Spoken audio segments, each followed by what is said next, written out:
Bismillahirrahmanirrahim. Alhamdulillahi rabbil alamin.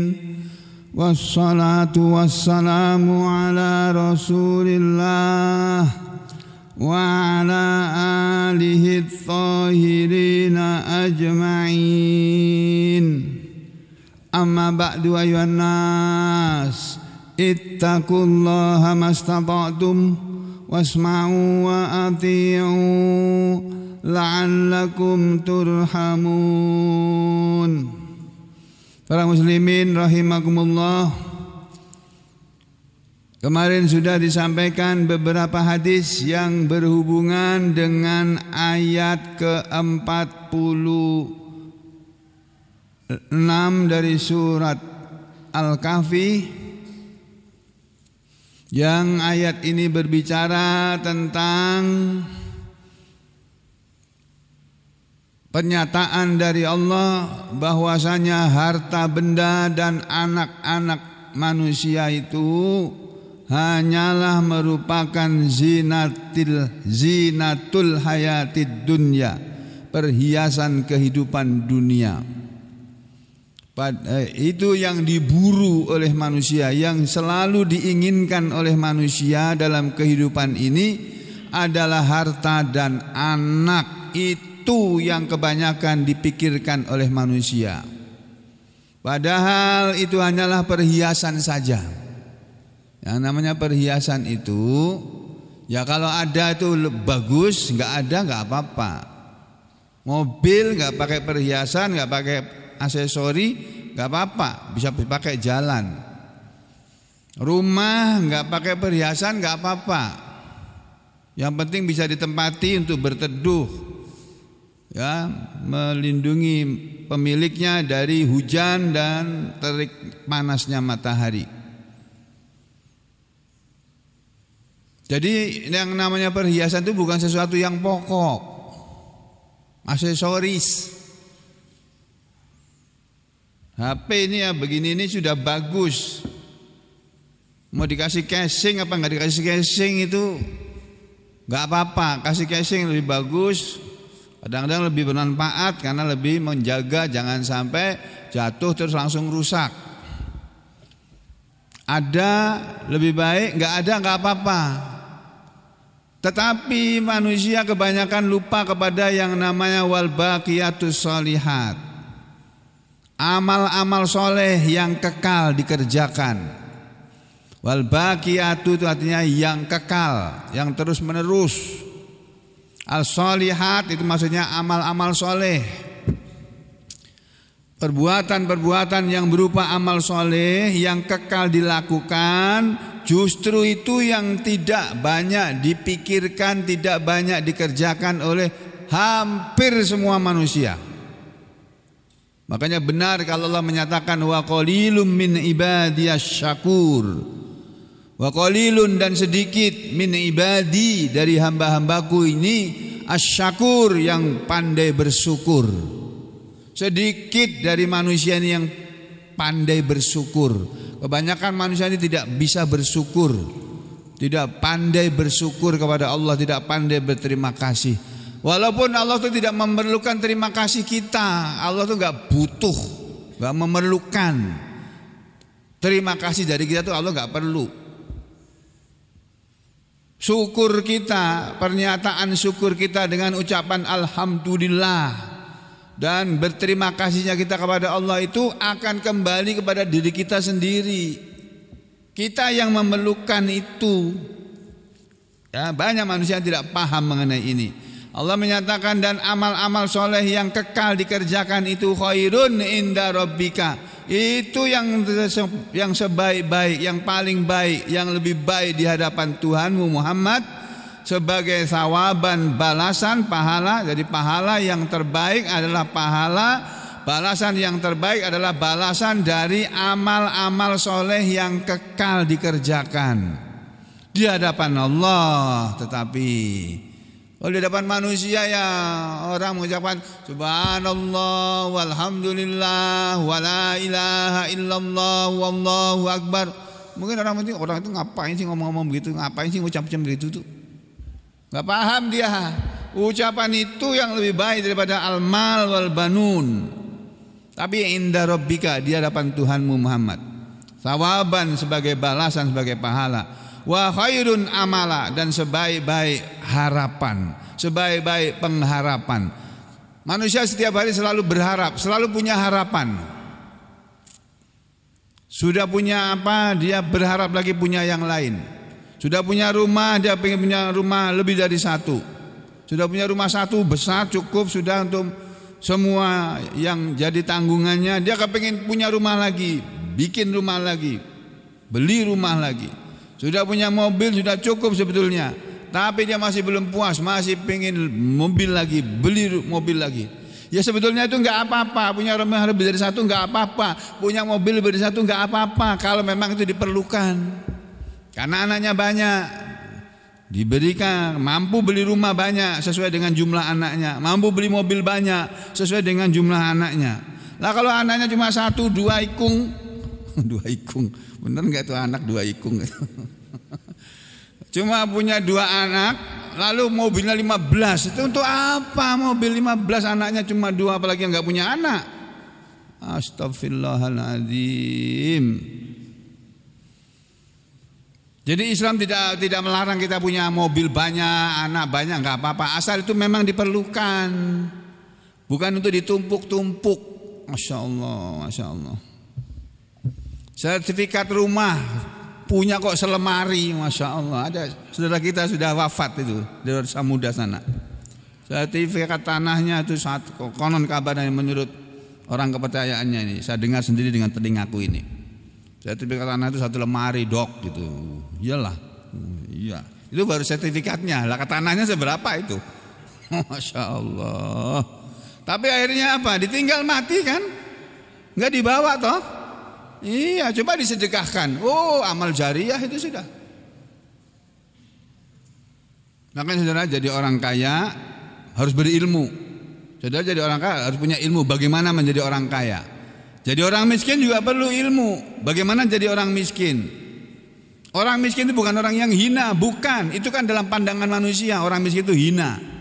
Dalam pandangan Allah tuh nggak ada Allah membedakan antara kaya dan miskin. Nabi Muhammad saja dilarang oleh Allah. Muhammad, kamu jangan mengutamakan orang kaya daripada orang miskin. Jangan karena ada orang kaya meminta kamu sesuatu lalu kamu mengabaikan kepentingan orang miskin. Dilarang Nabi kita itu, ditegur oleh Allah itu. Dengan surat yang dibaca imam kita tadi waktu subuh tadi. Antara lain itu ya, di belakang-belakangnya. Nah saudara sekalian, sehubungan dengan 46 ini, Imam Ibnu Katsir menyampaikan, menuliskan beberapa hadis yang diantaranya kemarin sudah disampaikan. Yang terakhir kemarin disampaikan hadis ini. Nabi Muhammad SAW mengatakan, ama, ini salah nulisnya ini ya, yang ngetik ini bukan aku, yang ngetik penulis program ini. Ama bukan amma. Ama, ketahuilah, ingat-ingatlah, kata Rasulullah SAW. Innahu, sesungguhnya saya kunu akan ada ba'di, sepeninggalku nanti. Akan ada sesudah aku tidak ada di dunia ini nanti, kata Rasulullah SAW. Akan ada apa? Umaro. Ini jamak dari amir. Kalau satu amirun, tulisannya amirun, bacanya amir. Itu loh Pak Amir, mana orangnya nggak ada. Ya, amir artinya pemimpin, ketua, apalagi ya ketua pemimpin. Akan ada sepeninggalku nanti pemimpin-pemimpin. Nabi bilangnya bukan amirun, umaro, para pemimpin-pemimpin, para amir-amir, para ketua-ketua, para kepala-kepala, apalagi kepala ketua, apalagi itu pimpinan-pimpinan. Yang bagaimana? Yang yakzibun, mereka suka berbohong. Pemimpin tapi suka berbohong. Akan ada nanti kata Nabi sepeninggalku. Bukan hanya berbohong, wa yadzlimun, dan mereka suka berbuat zalim, menzalimi rakyatnya, bukan melindungi rakyatnya. Rakyatnya dipenjarakan. Ini pemimpin yang zalim nih begini ini. Nabi Muhammad SAW pernah mengatakan, ama innahu sayakunu ba'di umaro. Ketahuilah, ingat-ingatlah, sesungguhnya akan ada sesudahku nanti, sepeninggalku nanti para pemimpin-pemimpin. Ya, pemimpinnya bisa presiden, bisa raja, bisa perdana menteri, kayak perdana menteri Israel Benyamin Netanyahu mau pidato di PBB, ditinggal pergi sama pada pesertanya, pada gitu, pada pergi, nggak mau dengerin pidatonya dia. Ketahuilah akan ada nanti sesudahku pemimpin-pemimpin yang yakdzibun, mereka suka berbohong, wa yadzlimun, dan mereka suka berbuat zalim, mendolimi siapa saja yang dia mau dolimi. Lalu kata Nabi apa? Faman, maka siapa saja, barang siapa. Nabi mengatakan man itu dalam bahasa Arab satu kalimat, satu kata yang artinya tuh siapa saja, itu bahasa Indonesia itu barang siapa atau siapa saja, mau laki mau perempuan, mau ustadz mau bukan ustadz, mau kiai atau bukan kiai, mau pejabat atau rakyat, pokoknya siapa, mau laki-laki atau perempuan, ya, mau kaya atau miskin, pokoknya siapa saja yang sodakohum, membenarkan mereka, padahal mereka berbohong loh, tapi mereka benarkan. Omongannya bohong tapi mereka bilang itu benar loh. Kan aneh ini. Tapi ada yang begitu, itu ada.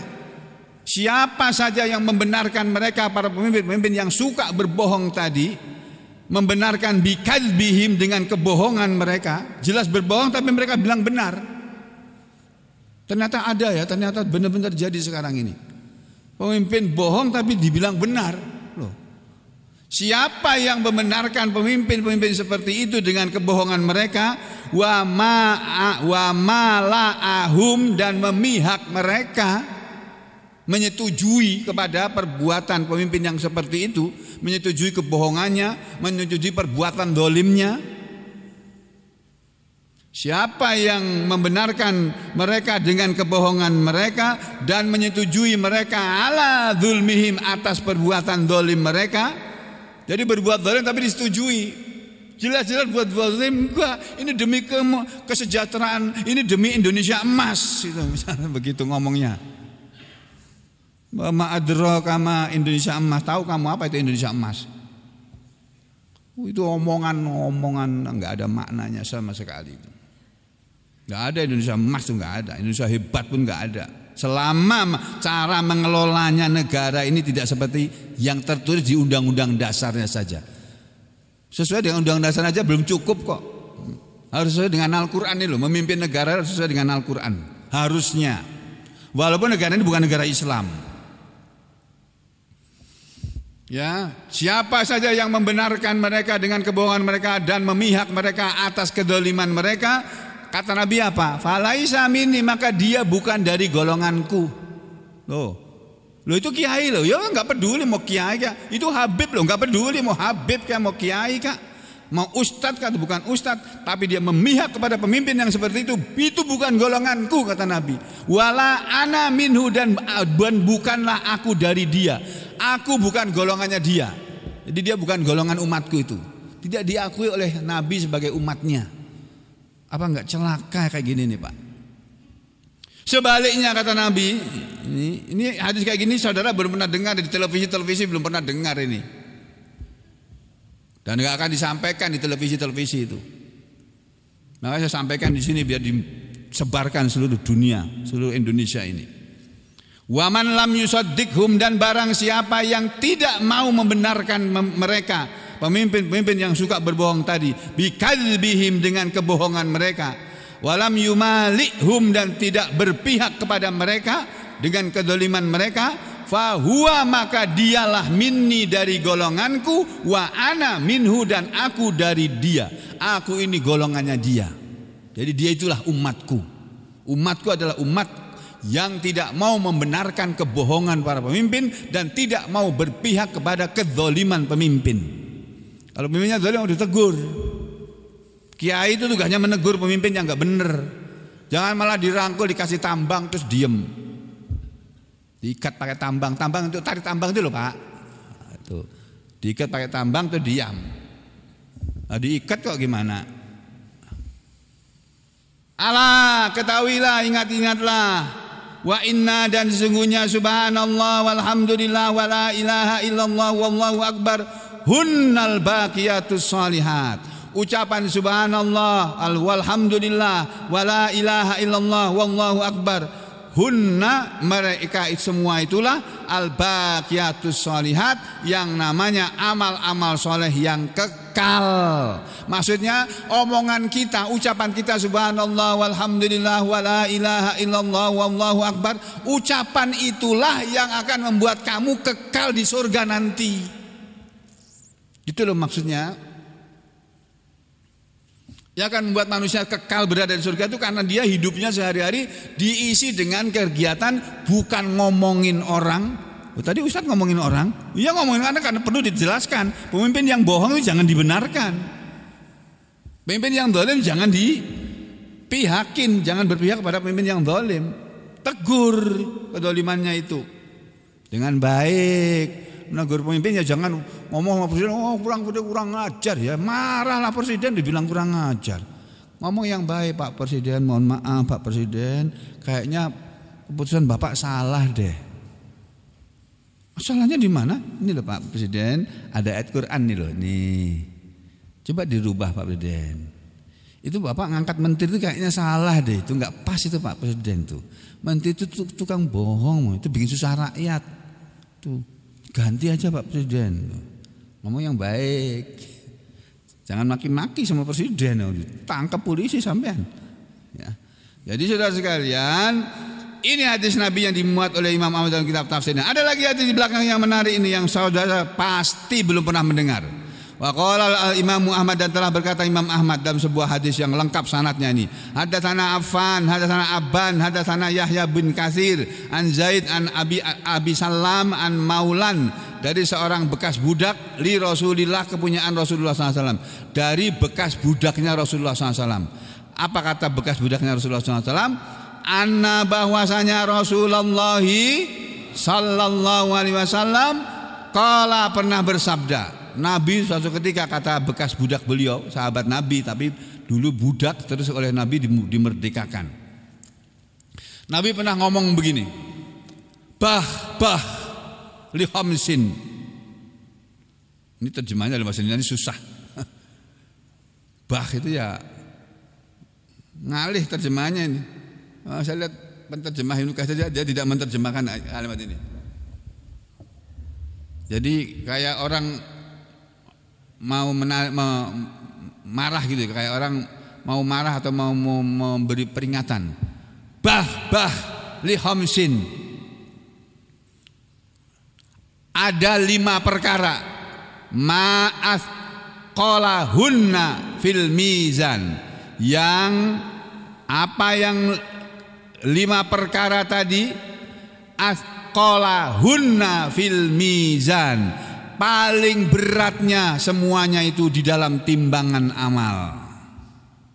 Amalan-amalan kita Bapak-bapak, Ibu dan saudara sekalian, itu ada ditimbang nanti, ada bobotnya.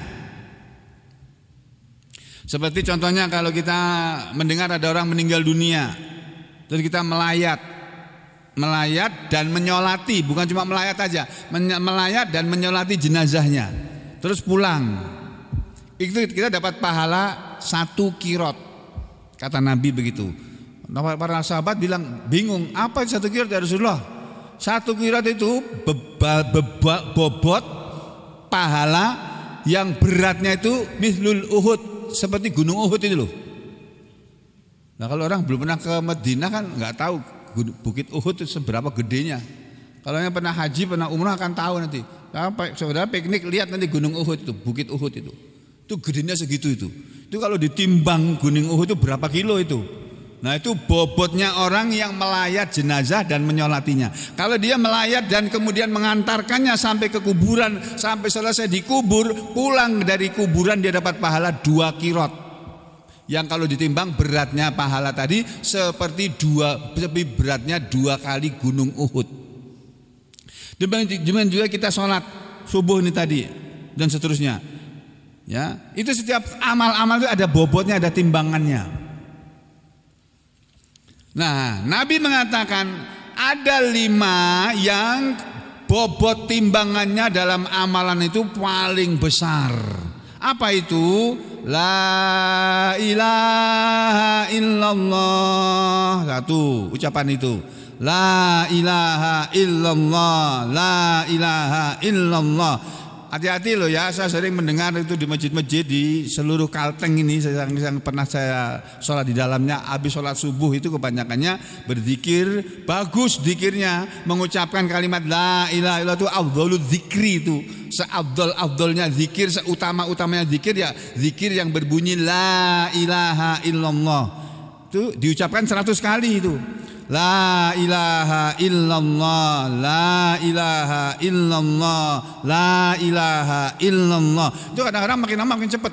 La ilaha illallah, la ilaha illallah, sampai gede-gede gini. La ilaha illallah, la ilaha. Akhirnya terus bunyi kalimatnya jadi salah. Jadi bunyinya begini, la ilaha illallah, la ilaha illallah, la ilaha. Itu artinya sungguh ada Tuhan selain Allah gitu loh Pak. Tapi kalau mengucapkannya benar, la ilaha illallah, la ilaha illallah, walaupun cepat tetap la ilaha illallah, la ilaha illallah, la ilaha, jangan la ilaha illallah, la ilaha, jangan gitu. Ya. Itu ucapan zikir begitu itu bobotnya itu berat. Padahal cuma ngomong. Cuma mengucapkan la ilaha illallah. Tapi timbangan amalannya nanti berat. Demikian juga wallahu akbar yang kedua. Ucapan Allahu akbar. Allahu akbar. Itu ucapan yang seperti itu di mulut tuh mudah diucapkan, tapi timbangannya, bobotnya, pahalanya itu kalau ditimbang itu bobotnya berat. Yang berikutnya wa subhanallah, yang ketiga kalimat subhanallah, yang keempat wa alhamdulillah. Itu semuanya ini. Ada 5 yang paling berat timbangannya dalam timbangan amal manusia di akhirat nanti. Nanti di akhirat nanti amalan kita akan ditimbang. Untuk apa? Untuk ditentukan ini amalan kebaikannya lebih banyak, lebih berat, apa amal buruknya yang lebih berat. Karena menurut Al-Quran, menurut firman Allah sendiri di dalam surat yang kita semua sudah pada hafal tentunya, ya kecuali yang belum hafal ya. Banyak yang sudah hafal ini ya, ini suratnya.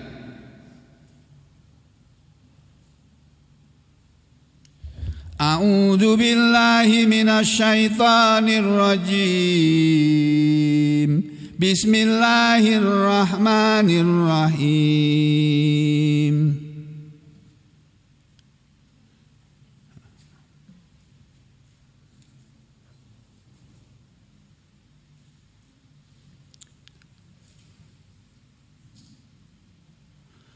Al-Qari'ah mal-Qari'ah wa ma adraka mal-Qari'ah yauma yakunun nasu kal farashil mabthuth wa takunul jibalu kal ihnil manfush.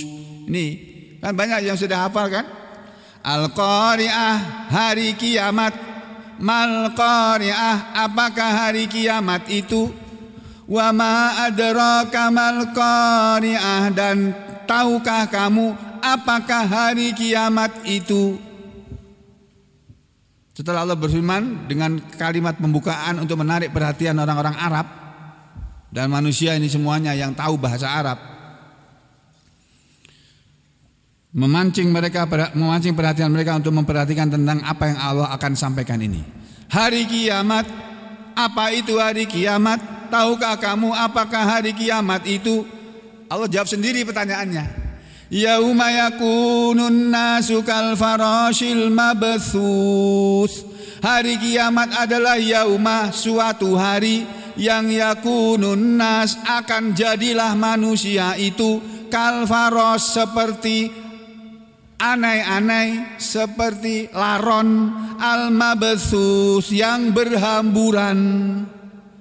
Nanti manusia akan jadi laron. Di hari kiamat manusia akan dilemparkan oleh dari tempat dia berdiri, dilemparkan ke atas. Yang di sana dilemparkan ke sana, tabrakan. di atas itu. Bukan hanya manusia yang dilemparkan seperti laron. Wa takunul jibal, dan akan jadilah gunung-gunung itu kalihni, seperti kapas, seperti bulu binatang atau kapas, al manfush, yang dihembus, yang ditiup. Dulu waktu kecil saya suka main-main bulu burung dara.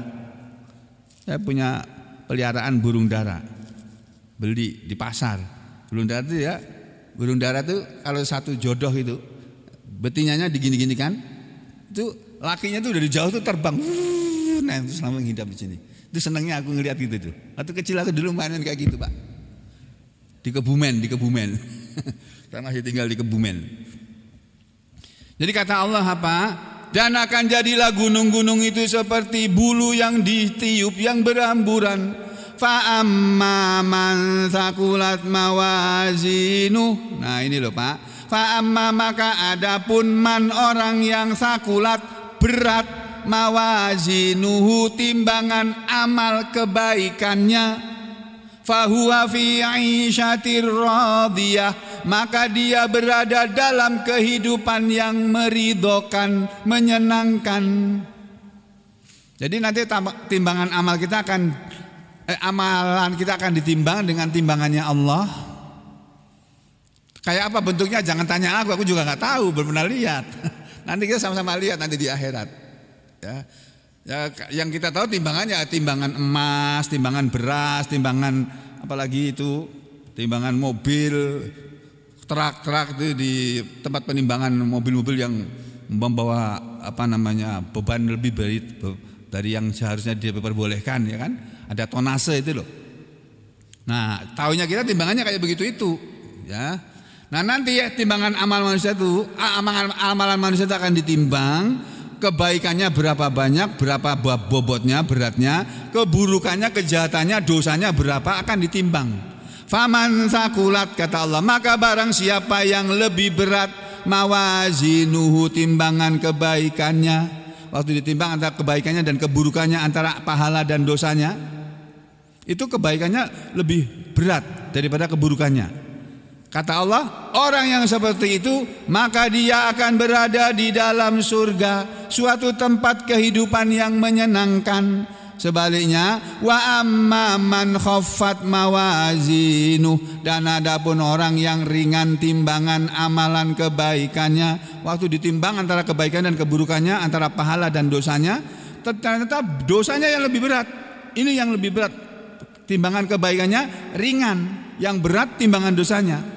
Wa amma man khaffat, dan barang siapa yang ringan mawazinuhu, timbangan amal kebaikannya, artinya timbangan amal kebaikannya ringan, yang berat itu timbangan keburukannya, dosanya.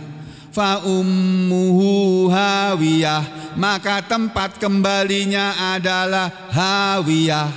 Wa ma adraka ma hiyah, dan tahukah kamu apakah hawiyah, apakah dia hawiyah itu?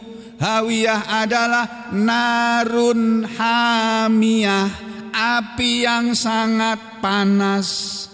Ya itu Pak, Bu. Nah, Nabi Muhammad SAW dalam hadis yang barusan tadi kita baca, beliau mengatakan ada 5 amalan, ada 5 perbuatan yang timbangan bobot amalannya itu, bobot timbangan amalnya itu berat. Di antara adalah ucapan la ilaha illallah, ucapan Allahu akbar, ucapan subhanallah, dan ucapan alhamdulillah, dan apalagi yang satu, wal waladus solih, dan anak yang soleh. Sampean punya anak satu saja yang soleh, itu sudah cukup buat saudara masuk surga bersama anakmu itu.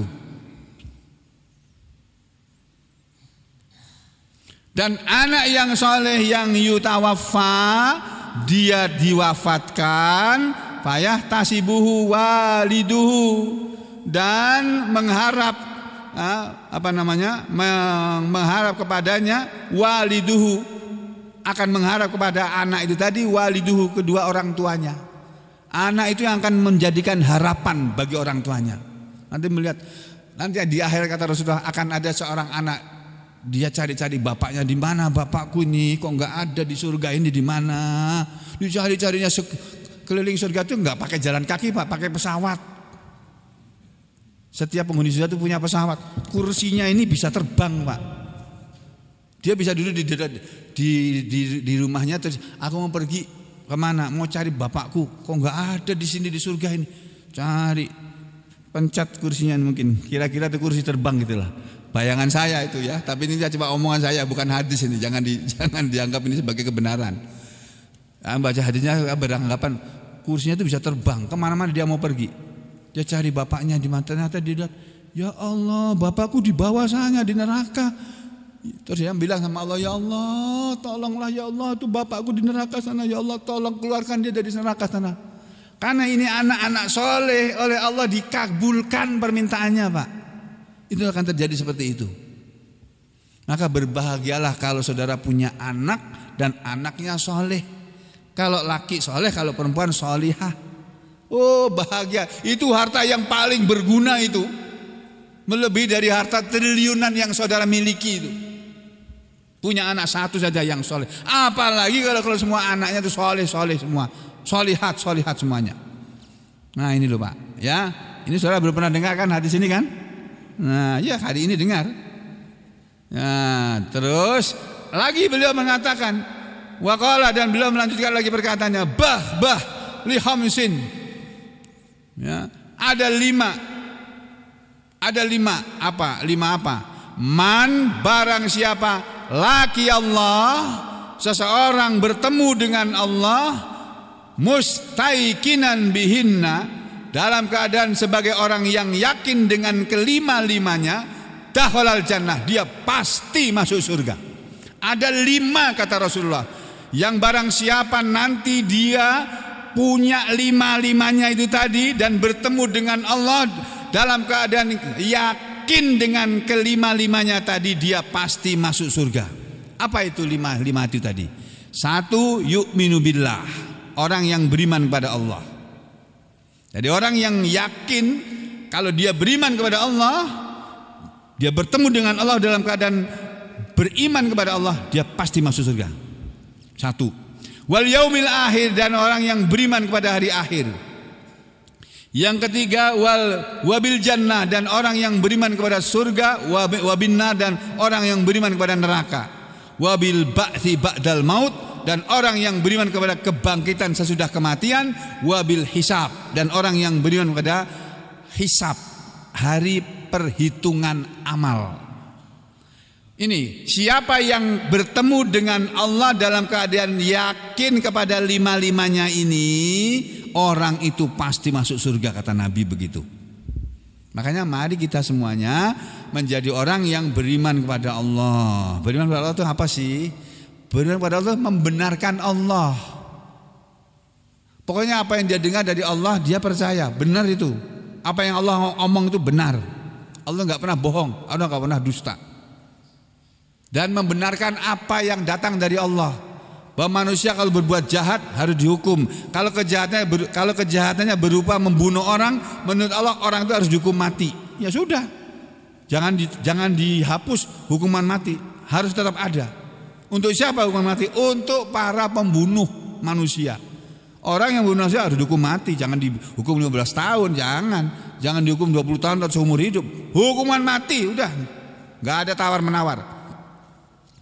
Itu ya, jadi beriman kepada Allah itu membenarkan semua yang datang dari Allah, dan beriman kepada hari akhir, beriman kepada surga dan neraka, beriman kepada hari kebangkitan sudah mati, dan beriman kepada hari perhitungan amal. Yang berikutnya, hadis berikutnya, qala al-Imam Ahmad, telah berkata Imam Ahmad, ya, Imam Ahmad berkata dalam hadis berikutnya, menyampaikan hadis berikutnya. Ini tadi hadis yang saya sampaikan terakhir tadi mengenai 5 perkara tadi itu ya, ini hadisnya sahih semuanya ini. Ya. Terus Imam Ahmad berkata lagi, ya, menyampaikan hadis ini dengan sanad lengkap. Nah, dari siapa ini? Dari sahabat, dari orang yang bernama Saddad. Karena Saddad bin Aus adalah dulu seseorang yang bernama Saddad bin Aus radhiyallahu an, sahabat Nabi ini. Fi safarin, dalam suatu perjalanan, dalam suatu safar bersama Rasulullah SAW. Fanazala manzilan, lalu turunlah, berhentilah manzilan di suatu tempat. Turun di satu tempat. Faqala liwulamihi, lalu berkatalah si Saddad kepada budaknya, kepada pelayannya. I'tina bis safarati nab'ats biha. Datangkanlah bekal perjalanan kita.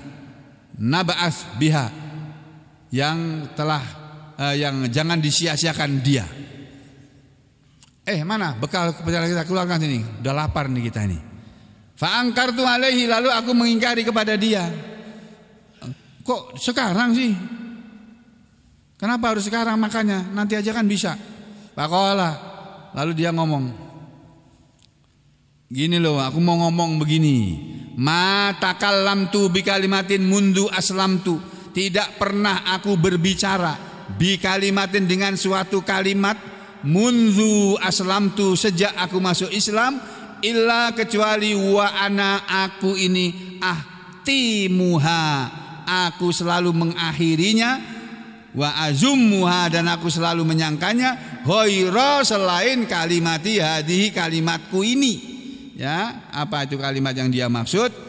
Falatah faduha, maka janganlah kamu menghafalnya, alayya, atas diriku, wah fadhu, dan hafalkanlah ma aqulu lakum, apa yang aku akan sampaikan kepada kalian semuanya. Ini berdiri dulu, istirahat, makan dulu. Aku mau ngomong ini. Apa yang akan dia omongkan? Sami itu, aku telah mendengar Rasulullah sallallahu alaihi wasallam semenjak aku masuk Islam, omongan ini yang paling berkesan dalam diriku. Dulu aku telah mendengar Rasulullah sallallahu alaihi wasallam mengatakan begini, idza kanazan nas, idza apabila kanazan nas, kanaza menumpuk-numpuk, siapa? Annas, orang banyak, az-zahaba wal fiddah, emas dan perak. Kalau nanti sudah tiba waktunya, kata Rasulullah, di mana manusia pada mengumpulkan harta benda, baik berupa emas maupun perak, uang emas maupun uang perak, dolar atau pound sterling atau rupiah atau apalah. Di saat nanti manusia sudah pada mengumpulkan harta benda itu, fangkizu, maka kumpulkanlah oleh kalian semua haulail kalimat, kalimat-kalimat ini. Apa? Ini kalimat ini.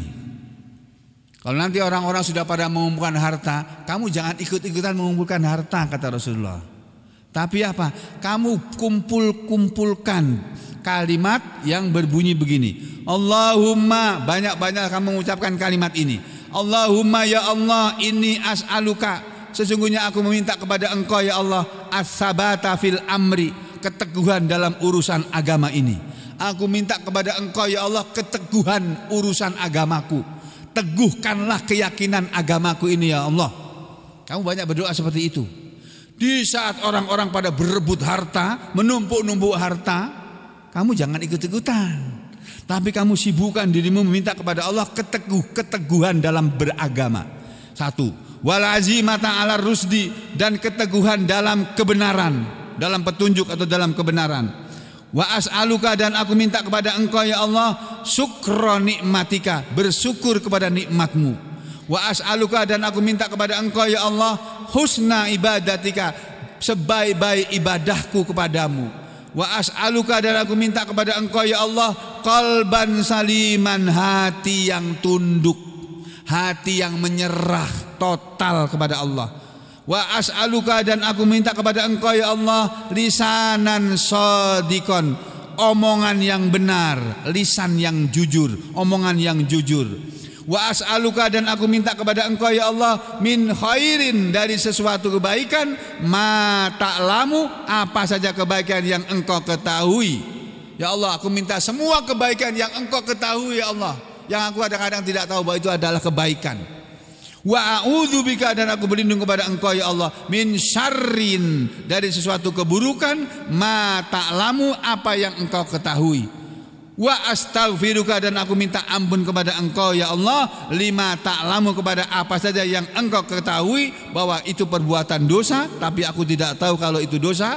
Innaka, sesungguhnya Engkau ya Allah anta 'allamul ghuyub, Engkau lah yang maha mengetahui segala yang gaib.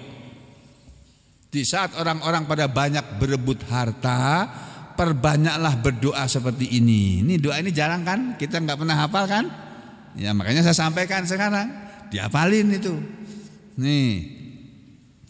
Ya. Itu hadis yang ketiga. Ada lagi hadis yang lain yang diriwayatkan oleh Imam At-Tabrani. Ini hadis diriwayatkan oleh Imam At-Tabrani. Ya, ini Imam At-Tabrani. At-Tabrani juga ahli hadis ini, sama dengan Bukhari, Muslim dan lain-lain. Ini diterangkan di sini dari mana ya? Ini. Dari sahabat Nabi yang bernama Sa'id bin Junadah. Sa'id bin Junadah radhiyallahu anhu, sahabat Nabi ini berkata, dia berkata, kuntu, aku adalah fi awali, termasuk orang yang pertama kali man atan nabiyya, orang yang mendatangi Nabi sallallahu alaihi wasallam min ahli Taif, dari penduduk Taif. Aku ini penduduk Taif. Yang dulu Nabi kita pernah berdakwah ke Taif, tapi tidak disambut dengan sambutan yang baik, tapi dilempari batu. Nabi kita berdakwah mengajak orang Taif masuk Islam, bukan sambutan yang baik dari penduduk Taif, tapi lemparan batu. Orang-orang tuanya menyuruh anak-anak, anak-anak tuh lemparin orang itu tuh, lemparin pakai batu. Jadi orang-orang tuanya ini menyuruh anak-anaknya melempari Nabi kita dengan batu. Bayangkan tuh, Nabi berdakwah dilempari batu. Itu beliau mengalami, Pak. Nah, kita sekarang berdakwah nyaman. Negara ini menjamin kebebasan beragama. Nyaman kita berdakwah, gak pernah dilempari batu kan? Jangan sampai. Nabi kita pernah berdakwah dilempari batu, tapi di antara penduduk Taif itu akulah orang yang pertama mendatangi Nabi. Ya, fa kharajtu min ahli, maka aku keluar dari keluargaku min sarrati hudwatan, dari tempat yang namanya Sarrah di pagi hari. Aku keluar dari keluargaku di pagi hari, fa ataitu Mina, lalu aku mendatangi tempat yang namanya Mina indal asri, di waktu asar. Fataso'attu, lalu aku menaiki apa? Fil jabal, pada sebuah bukit yang ada di Mina sana.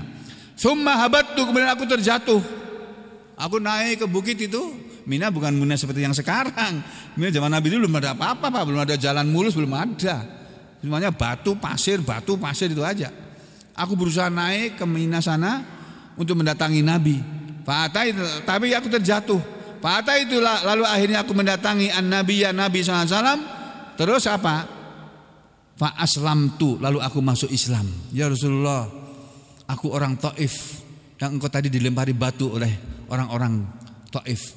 Aku datang kepadamu ya Rasulullah, aku mau menerima Islam, aku mau masuk Islam. Dia mengucapkan syahadat di hadapan Nabi. Wa 'allamani, dan beliau mengajari aku apa? Yang beliau ajarkan kepada aku pertama kali apa?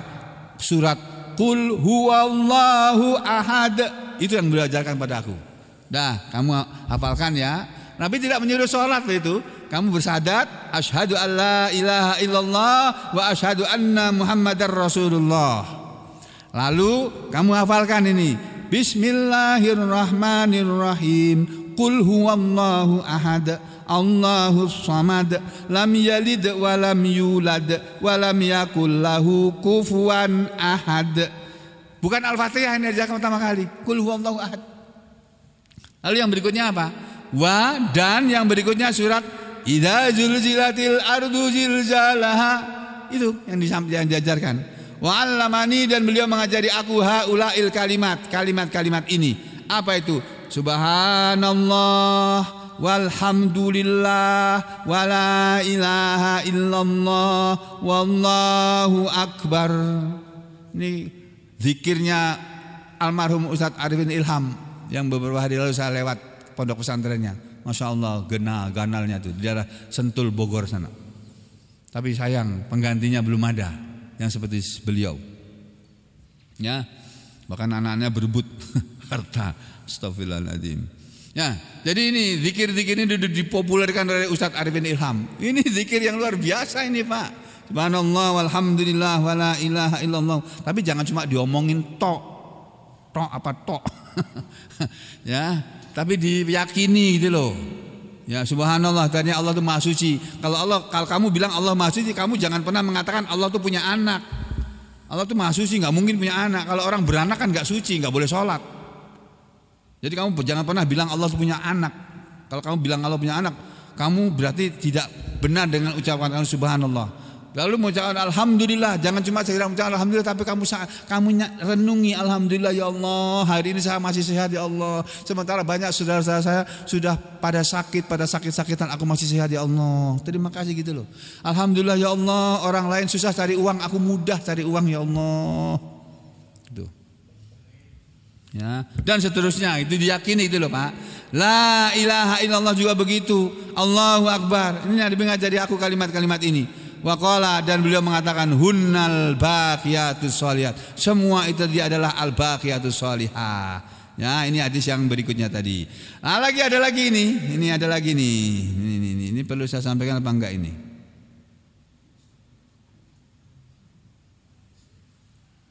Ini Pak. Ini ada dalam sebuah hadis. Ini cuma lafalnya lah. Ada sebuah hadis saya baru baca beberapa hari yang lalu, tapi ternyata hadisnya itu derajatnya dhaif. Tapi bukan hadis mungkar.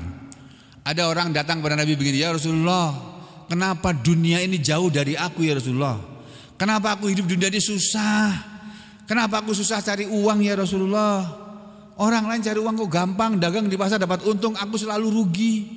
Orang lain dapat duit gampang, aku kok susah banget dapat duit ya Rasulullah. Kenapa ya Rasulullah? Rasulullah ngajarin, kok kamu begitu sih? Kamu lupa ya?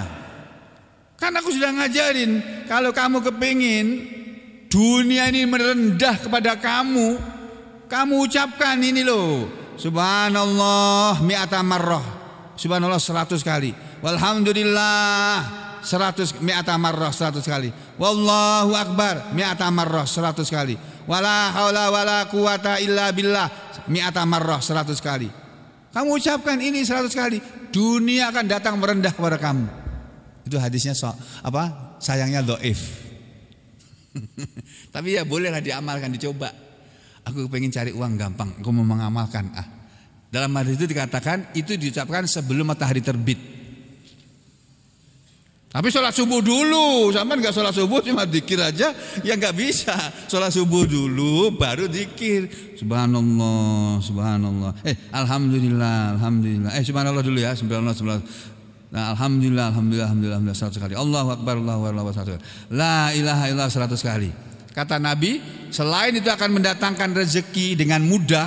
Hufirat dzunubu, diampunilah dosa orang yang mengucapkan kalimat tadi, diampunilah dosa-dosanya. Illad dima, kecuali dosa karena menumpahkan darah orang, kecuali dosa karena membunuh orang, nggak bisa dihapus dengan zikir tadi. Fa innaha la tubtalu, ya, la tubtalu, karena dosa membunuh orang itu tidak bisa dibatalkan dengan zikir ini tadi. Ya, orang yang punya dosa membunuh orang ya harus ditebus dengan hukuman mati, gitu ya.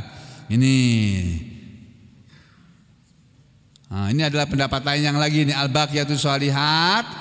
Ada lagi pendapat tafsir yang lain bahwa yang namanya al-baqiyatus sholihat itu adalah ya zikrullah, itu zikir kepada Allah, itu al-baqiyatus sholihat. Ucapan la ilaha illallah wallahu akbar wa subhanallah walhamdulillah wa tabarakallah. Nah, ini tabarakallah ini juga al-baqiyatus sholihat. Tabarakallah, kita mendoakan orang. Tabarakallah, semoga Allah selalu memberi kebaikan yang banyak pada kamu. Wala haula wala quwata illa billah. Ini ya juga ini ucapan al-baqiyatus sholihat. Astaghfirullah juga sama, ini istighfar. Wa sallallahu ala rasulillah, dan selawat kepada Rasulullah SAW. Itu juga al-baqiyatus sholihat. Wa siyam, dan puasa. Wa sholatu, dan sholat. Ya, wal haji, dan haji. Wa sodaqatu, dan sodakoh. Wal itku, dan memerdekakan budak. Wal jihad, dan berperang di jalan Allah. Wa silatu, dan menjaga silaturahmi. Wa jami'u amalil hasanat, dan semua amal-amal kebaikan. Hunna al-baqiyatus sholihat, semuanya adalah al-baqiyatus sholihat. Apa itu maknanya? Allati al-baqiyatus sholihat itu adalah sesuatu yang tabqali ahliha, akan mengekalkan kepada pemiliknya, pelakunya fil jannati, dalam surga. Jadi yang namanya al-baqiyatus sholihat adalah amal-amal soleh yang macam-macam itu tadi, yang bisa membuat orang yang mengamalkannya menjadi kekal di dalam surga, madamati samawati wal ardh, seperti kekalnya langit dan bumi. Nah, ini ada lagi yang mengatakan al-baqiyah adalah al-kalamut thayyib, ucapan yang baik. Itu juga termasuk al-baqiyat sholihah. Yang berikutnya al-baqiyat sholihah adalah amal-amal as-sholihah, amal-amal soleh semuanya, dan inilah yang dipilih oleh Imam Ibnu Jarir rahimahullah. Sampai di sini saudara, selesai ayat yang ke-46 dari surat Al-Kahfi. Insyaallah kita akan lanjutkan lagi ayat yang lebih dahsyat lagi. Ini ayat 47 dan 48 dan seterusnya. Ini lebih menarik lagi nih. Mudah-mudahan saudara diberi kesempatan oleh Allah untuk mendengarkannya besok pagi ya. Insyaallah. Aku lu qauli hadza astaghfirullah li wa lakum. Allahumma taqabbal minna innaka antas samiul alim wa tub alaina innaka antat tawwabur rahim. Wa sallallahu ala Muhammadin wa ala ali Muhammad walhamdulillahi rabbil alamin.